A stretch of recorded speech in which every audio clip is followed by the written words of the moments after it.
صل على محمد وعلى آل محمد كما صليت على إبراهيم وعلى آل إبراهيم إنك حميد مجيد اللهم بارك على محمد وعلى آل محمد كما باركت على إبراهيم وعلى آل إبراهيم إنك حميد مجيد قرآن کریم کے سورہ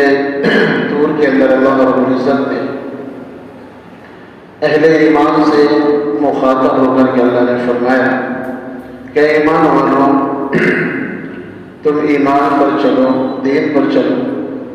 اور تمہاری ذریت اگر وہ تمہارے نقش قدم پر چلے گی تو کل قیامت کے دن بھی ہم ان کو تمہارے ساتھ جنت میں داخل کریں گے اور تمہارے عمل میں سے ہم کچھ بھی کم نہیں کریں گے۔ اور یہ دنیا کے اندر ہر صاحب ایمان کو کرنا چاہیے، اور یہ قرآن کا حکم ہے کہ خود بھی دین پر چلے اور اس کے بعد اپنے اولاد کی پوری فکر کرے۔ اللہ رب العزت نے ہم لوگوں کے لیے ایسے انعامات قرآن کریم کے اندر ذکر فرمایا ہے دین پر چلنے پر، وہ کسی اور مذہب کے اندر نہیں ملے گا۔ یہ ایمان ہمارے اولاد کے پاس میں جو قیمتی شے ہے، اس پر چلنے میں انبیاء علیہ السلام نے پوری محنت کی، اور اس کے بعد اپنی امتی کے لیے ایک امتی کو اللہ رب العزت نے رسول کو ذریعہ بنایا کہ وہ ہمارے ہی نقش قدم پر چلے۔ لیکن میرے محترم بزرگوں دوستوں، ہم لوگوں کو ایک دو باتیں بہت اہم اور ضروری آج سننے کی ضرورت ہے۔ سب سے پہلے نمبر پر جب انسان دنیا کے اندر آتا ہے اور وہ باشعور ہوتا ہے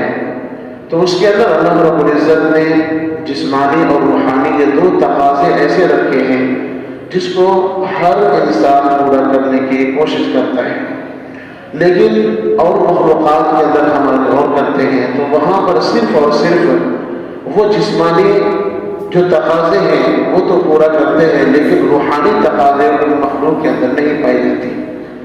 افزائش نسل کا مسئلہ دیکھ لیں کہ جانوروں میں اور انسان میں فرق کیا ہے، کہ انسانوں میں فرق اور جانوروں میں یہ ہے کہ جب یہ اولاد کی فکر کرتی ہے اور یہ مخلوق جب اولاد کی فکر کرتی ہے اور اللہ سے اولاد بھی مانگتی ہے اور اللہ تعالیٰ اولاد دے دیتے ہیں تو انسان اس کی ہر ممکن یہ کوشش کرتا ہے کہ اس کی تربیت بھی ہو اور ان کی تعلیم بھی ہو اور ان کی اچھے رہن سہن ہو، یہ انسان کی خواہش ہوتی ہے اور ہونی بھی چاہیے۔ لیکن اور دوسری مخلوقات کے اندر اگر ہم اور کریں گے تو وہاں پر افزائش نسل ہے، وہ دشمن کے شر سے اور ان کھانے پینے کی جو تقاضے ہیں اس سے کیسے بچا جائے تو وہ صرف یہیں تک محدود ہو کر کے رہ جاتی ہے۔ لیکن انسان میں ایسا نہیں، بلکہ انسان کو جب اللہ رب العزت اولاد دیتا ہے، ان کی مقدر میں جتنی اولاد لکھی ہے تو اللہ رب العزت ماں باپ کو ذریعہ بناتے ہیں کہ یہ اپنے بچوں کی تعلیم بھی اور تربیت بھی یہ دونوں تقاضے ان کی پوری کریں۔ تعلیم چاہے وہ عصری ہو، دینی ہو، لیکن اس کے اندر ہونی چاہیے، لیکن دینی تعلیم فرض عین کے درجے میں ہے۔ مرکز کے اندر ایک کارگزاری آئی تھی کہ ایک ایسا ملک ہے جہاں پر سارے کے سارے بچے اور بچی حافظ قرآن، وہ خود بھی ماں باپ حافظ قرآن اور قرآن و سنت کے ماہرین، لیکن میرے محترم دوستوں وہ چیزیں ہمارے اور آپ کے اندر وہ چیزیں نہیں ہیں۔ آخر یہ جو دنیا کے اندر انسان کے اوپر ذمہ داریاں ہیں کہ خود بھی دین پر چلے اور اپنے اولاد کی بھی فکر کرے، یہ جو جسمانی اور روحانی تعلیم و تربیت کا تعلق یہ روحانیت سے تعلق رکھتی ہے کہ انسان جب دنیا کے اندر آتا ہے تو ان کو زندگی گزارنے کا طریقہ کیا ہے وہ قرآن نے بتلایا ہے، احادیث میں بتلایا ہے۔ امام الانبیاء جناب محمد رسول اللہ صلی اللہ علیہ وسلم نے ارشاد فرمایا کہ اپنی اولاد کی تعظیم کرو اور ان کو ادب سکھاؤ، کیوں؟ اس لیے کہ تمہارے جانے کے بعد یہ زندگی کے اندر وہی کچھ کریں گے جس کی تم نے ان کو تعلیم دی ہے۔ میرے محترم بزرگوں دوستوں،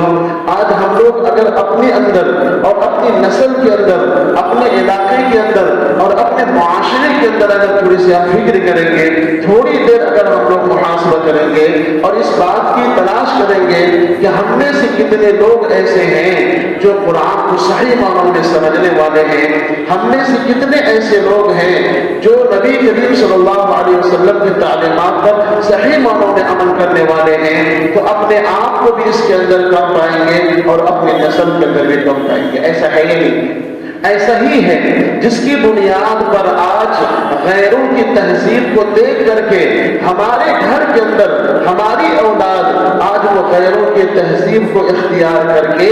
وہ غیروں کے طریقے پر 100% چل رہے ہیں، اور ان کے طور طریقوں کو دیکھ کر کے نہ سر پہ بال صحیح نظر آتا ہے، نہ جسم پر ان کے کپڑے سب نہیں سمجھ میں آ رہے ہیں، اور ان کو غیروں نے اس قدر اپنی طرف لبھا رکھا ہے، اس قدر لبھا رکھا ہے کہ وہ ہر طریقہ اس کو اپنے عمل کرنے کے لیے تیار ہے، لیکن اسلام کو چھوڑ کر کے وہ تیار ہے۔ میرے محترم بزرگوں دوستوں،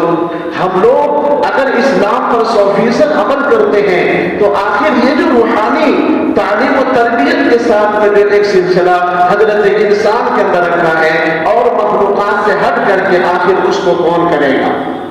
اس کو کون کرے گا؟ آج ہم لوگ دیکھتے ہیں کہ وہی اولاد جس کے لیے ایک ماں باپ نے اس کے بچپنے کے اندر ہر خوشی مہیا کرنے کے لیے تیار، جب وہ اولاد بڑی ہو جاتی ہے، جب وہ اولاد بڑی ہوتی ہے، بچپنے سے جب جوانی کی طرف جاتا ہے، بلوغیت کی طرف جاتا ہے، تو پھر وہی اولاد اس کے لیے آخر نافرمانی کے سبب کیوں بنتے ہیں؟ آج غیروں نے آشرم بنائے ہوئے ہیں، آج غیروں نے ایسی جگہ بنائے ہوئے ہیں جہاں پر بوڑھے بوڑھیاں لوگ یعنی کہ ضعیف اور ضعیفہ کو وہاں لے جا کر کے رکھ دیتے ہیں اور اس کو مہینے میں سال میں جا کر کے ان کو خرچہ دیتے ہیں، اور اپنے ماں باپ کو وہ اولاد بھول جاتی ہے۔ آخر یہ دن کیوں دیکھنا پڑ رہا ہے؟ میرے محترم بزرگوں دوستوں، غیروں میں بھی ہے اور دھیرے دھیرے اپنوں کے اندر بھی یہ سلسلہ شروع ہو گیا ہے۔ ماں باپ نے اولاد کے لیے کیا کچھ نہیں کیا، یہاں تک کہ کارگزاری کے اندر یہ بات آئی ہے کہ ماں باپ جب اپنی اولاد کو اپنے سامنے میں عمر دراز دیکھ رہی ہے، وہ ماں باپ یہ چاہتے ہیں کہ میرے بچے ابھی بھی کامیاب ہو جائیں، ان کی زندگی کے اندر ہر خوشی مہیا ہو جائے۔ ایک بوڑھا ماں باپ یہ چاہتا ہے، لیکن جب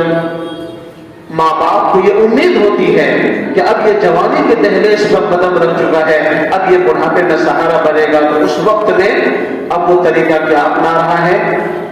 وہ ماں باپ سے اپنی زندگی کو الگ کر لیتا ہے۔ آخر یہ سبب کہاں سے ملا؟ آخر یہ طریقہ کہاں سے ملا؟ آخر یہ جو بددینی اس کے اندر آئی ہے تو کہاں سے آئی ہے؟ میرے محترم بزرگوں دوستوں، اگر سب کے ساتھ یہ نہیں ہے لیکن اکثر و بیشتر کے ساتھ میں اب یہ سلسلہ دھیرے دھیرے شروع ہو گیا ہے۔ وہی اولاد جس کی محبت میں ماں باپ قربان تھے، اسی اولاد سے بڑھاپے میں آ کر کے پریشان ہو کر کے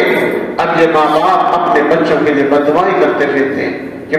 میرے بچے میری نہیں مان رہے ہیں۔ میرے محترم بزرگوں دوستوں، اے کاش امام الانبیاء جناب محمد رسول اللہ صلی اللہ علیہ وسلم کا وہ طریقہ مومن اپنا لیے ہوتے، وہ طریقہ مسلمان اپنا لیے ہوتے جو طریقہ امام کائنات جناب رسول اللہ صلی اللہ علیہ وسلم نے حضرت انس کو سکھلائی تھی۔ بچپنے کے اندر آپ زندگی گزار رہے ہیں، آپ نے پورے طریقے پر اسلامی تربیت کی، اور آپ ایک بہت بڑے محدث ہیں، ایک بہت بڑے آپ صحابی ہیں، لیکن میرے بھائی بزرگوں دوستوں، آپ خود فرماتے ہیں کہ نبی کریم صلی اللہ علیہ وسلم نے ہماری ایسی تربیت کی، ہم نے پل بھر بھی ہم نے اللہ کے نافرمانی نہیں کی۔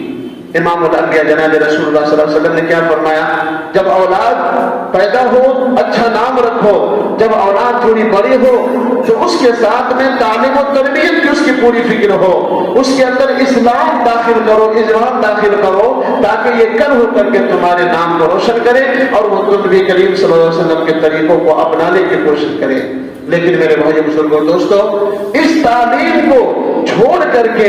عصری تعلیم پر ہم نے اتنا دھیان دیا کہ جتنی محنتیں کاوشیں ایک ماں باپ نے اپنے اولاد پر کی تھی ان کی کامیابی کے لیے،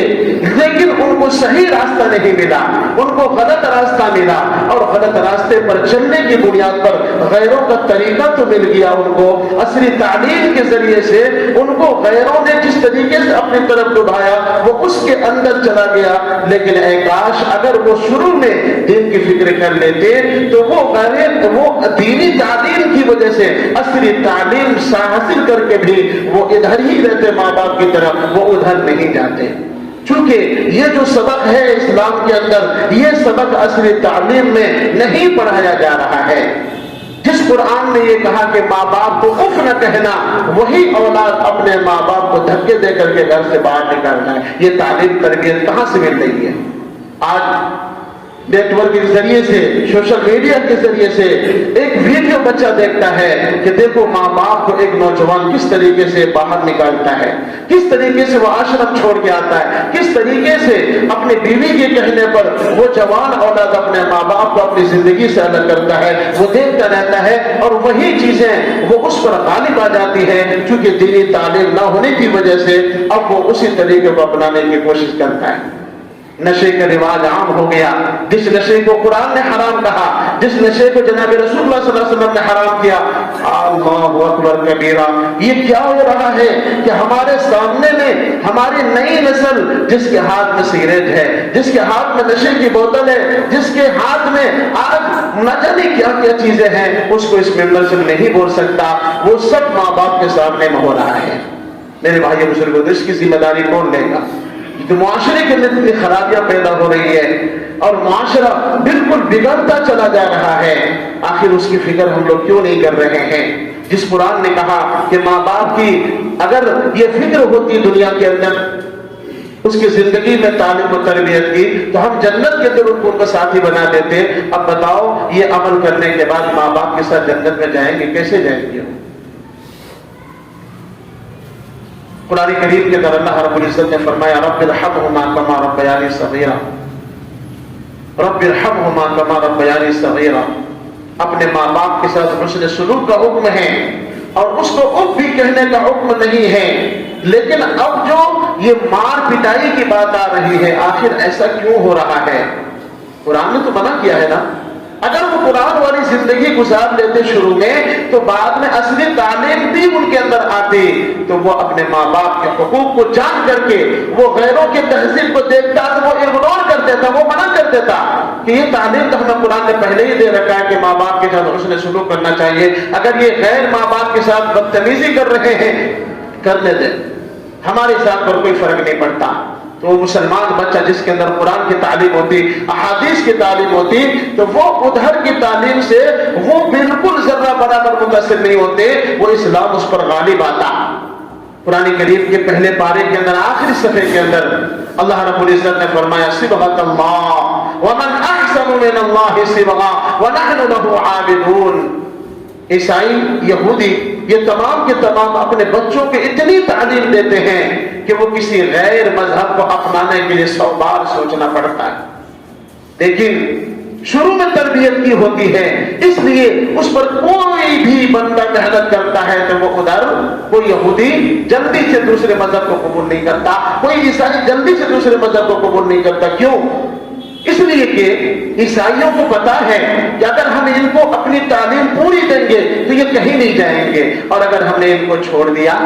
تو جو چاہے گا وہی اس کی زندگی میں داخل کر دے گا۔ آج یہی ہو رہا ہے، ہمارے بچے اور بچیاں آج جو ہم سے بالکل الگ ہو رہے ہیں، ان کو ایک تو ماں باپ وقت نہیں دے رہے، ان کی تعلیم کی فکر نہیں کر رہے ہیں۔ ایک دن بھی ہم لوگوں کا ایسا نہیں گزرتا جس دن میں اپنے بچوں کو سامنے بٹھا کر کے یوں کہیں کہ میرے بیٹے آج تم نے پورے دن کے اندر کیا نیکیاں کی، کتنی برائیاں کی، کیا کیا عمل تم نے کیے، آخر ہم اس کے بارے میں کیوں فکر مند نہیں ہوتے؟ ویسے دنیا کی فکر کرتے لیکن دینی فکر کیوں نہیں کرتے؟ آخر وجہ کیا ہے؟ اس لیے کہ ہم خود کے پاس ان کے بتائے نہیں ہے، بیوی بچوں کو جب ہم لوگ ٹائم نہیں دیں گے تو پھر زندگی کے اندر ایسے بچے ہونے کے باوجود ساتھ کو وہ الگ رہیں گے۔ آج موبائل کا دور ہے، بیٹے کے پاس الگ موبائل، بیٹیوں کے پاس الگ موبائل، سب کے پاس الگ الگ موبائل ہے، کسی کو کسی سے کوئی مطلب نہیں ہے۔ میرے بھائیو بزرگوں دوستو، یہ غیروں کا طریقہ، اپنوں کا طریقہ یہ نہیں ہے۔ ٹھیک ہے، یہ ضرورت کی چیز ہے، لیکن محدود ضرورت تک رکھے، اس کو مقصد نہیں بنانا چاہیے۔ اس معاشرے کے اندر، اس ماحول کے اندر یہ جو اپنا اوکھلا حلقہ ہے، کارگزاری کے مطابق یہ بتایا گیا کہ یہاں اتنی لڑکیاں ہیں جو غیر ہیں، لیکن وہ ہماری لڑکیوں سے دوستی کر کے وہ غیروں کے ساتھ اس کو جانے پر مجبور کر رہی ہے۔ کتنے ایسے نوجوان ہیں جن سے دوستی کر کے ہمارے خوبصورت بچوں کو لے جا کر کے وہ اپنا طریقہ سکھا کر کے وہ اپنے جال میں پھنسا کر کے ہم سے الگ کر رہے ہیں۔ آج ہمارے اور آپ سے یہ واقعہ بالکل مخفی نہیں ہے، بالکل ظاہر ہے۔ میرے بھائی بزرگوں دوستو، صبح کا بھٹکا ہوا شام میں واپس آ جائے تو وہ بھٹکا ہوا نہیں ہے۔ اس لیے ہم سب اپنی نئی نسل کی تھوڑی فکر کر لیں، اپنا تعلق مسجد سے قائم کریں، اور اپنی نسل کی بھی تعلق اس کو مسجد میں لائیں اور ان کو سکھائیں، ادب تعلیم دیں، ادب کی تعلیم دیں، اسلام کی تعلیم دیں۔ انشاءاللہ یہ چیزیں ماں باپ کے لیے دنیا کے اندر بھی آخرت کے اندر بھی نجات کا ذریعہ بنے گی۔ میرے بھائی بزرگوں دوستو، یہ صرف سرسری بات نہیں ہے، ہمارے اور آپ کے معاشرے کے اندر غیروں نے اتنی محنت کی ہے، اتنی محنت کر رہے ہیں کہ وہ ہمارے اپنی اولاد سمجھ رہے ہیں اور اس پر محنت کر کے اپنی طرف لے جا رہے ہیں۔ اگر اس میں شروع میں ہم نے اسلام کے اور دین کی تعلیم دے دی، انشاءاللہ اس کا تعلق اگر دین سے ہو جائے گا تو پھر وہ دوسری طرف نہیں جائے گا۔ اس کو سوچنا پڑے گا کہ ہم نے تو یہ تعلیم پائی ہے، ہم نے غیروں کی تعلیم حاصل نہیں کرنی ہے۔ اس لیے نشے کا رواج عام ہو رہا ہے، اس کی فکر کریں۔ ماں باپ کی نافرمانی عام ہو رہی ہے، اس کی فکر کریں۔ میرے بھائیو بزرگوں دوستو، بچپنے کے اندر اگر ہم نے تھوڑی سی توجہ دے دی تو وہ جوان ہو کر کے بھی آپ کا رہے گا، وہ غیروں کا نہیں ہوگا۔ یہ فکر کرنے کی ضرورت ہے۔ اس کے بعد انشاءاللہ ہم لوگ ایک چھوٹی سی کمیٹی تشکیل دیں جو ہم اپنے بچوں کے صحیح معنوں میں جس کے تعلق مکتب سے ہو جائے، مدرسے سے ہو جائے، اور اصلی تعلیم کے ساتھ ساتھ میں وہ دین کا پورا علم لے، تاکہ وہ دوسروں کے طریقوں کو نہ اپنائیں اور وہ اسلام پر جیے، اسلام پر مرے۔ یہی ہماری زندگی کا مقصد ہے۔ اللہ رب العزت اس کی فکر کی توفیق نصیب فرمائے۔ آمین یا رب العالمین۔